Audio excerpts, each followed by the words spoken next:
Now let's take a look at one of the more difficult pin tumbler locks to impression, a 5-pin Schlage mortise cylinder. As a general rule, the more play there is in a lock, the better the marks you'll get. Since there's very little play in a Schlage lock, the marks will be very small. And here's our first set of marks. We have 3 nice little marks right in the center of the blade. They're little round, shiny spots. Watch what happens to the marks, though, when we move the blade of the key in the light. They disappear. Then they reappear as the light changes. This is why it's so very, very important that you roll the key blank while you're looking for your marks. And here's the key blank after we've filed it, ready to go back into the lock. We now have 5 marks on the key, 1 in each one of our 3 cuts that we already have on the key, plus 2 new marks in the numbers 2 and 5 position. The number 5 mark is all the way out on the tip. This is where it will always be on a 5-pin Schlage. They're very difficult to see out there. After filing our key and working it in the lock one more time, we once again have 5 marks, 1 in each one of the cuts. Notice that they are all small, round dents in the center of the key blade. This is a typical pin tumbler mark.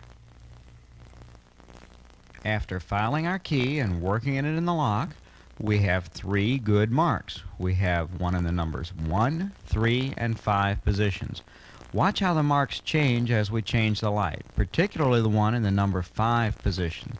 This mark was very easy to see with the naked eye, but hard to photograph.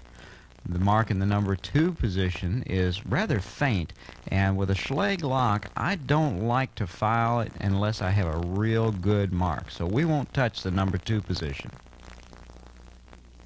After filing our key and working it in the lock, we now have 4 good marks. We have marks in the numbers 1, 2, 4, and 5 positions. The mark in the number 2 position came up very strong. The mark in the number 5 position, though, is on the rear slope of the cut. This tells us that our spacing is slightly off, and we'll be moving that cut slightly to the rear as we file it this time. We now have good marks in cuts numbers 1, 2, 3, and 4. Number 2 is a particularly strong mark.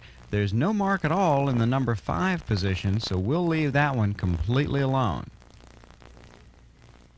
Still using the twist and bump method, we find that we have 2 good marks in the numbers 1 and 2 position.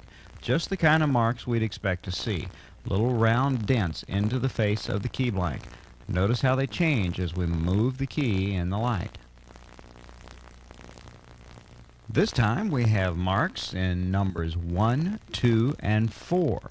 Notice the mark in number 1. It looks like a little crater in the face of the key blank. This means that the key is either about to turn or that particular cut is almost at the correct depth. Notice the mark in number 4 doesn't show up until we rotate the key in the light. Watch as we come back down. You'll see the mark right there. See it come up? This is why you have to roll the key in the light. This time around we have 3 marks, but in the number 1, 3, and 5 positions. All 3 of them are relatively good marks, especially the one in number 3. It's a little dent into the face of the blank. This tells us that we're getting very close to a working key. And this time, when we insert the key into the lock, it turns easily. This is a characteristic of Schlage and other cylinders that have very tight tolerances. Usually the tolerances are so close that when you get a key to work them, it will work easily the first time. And here is our finished key. We can either clean this one up a little and use it as is, or we can decode it and cut a new one using a code machine or depth keys.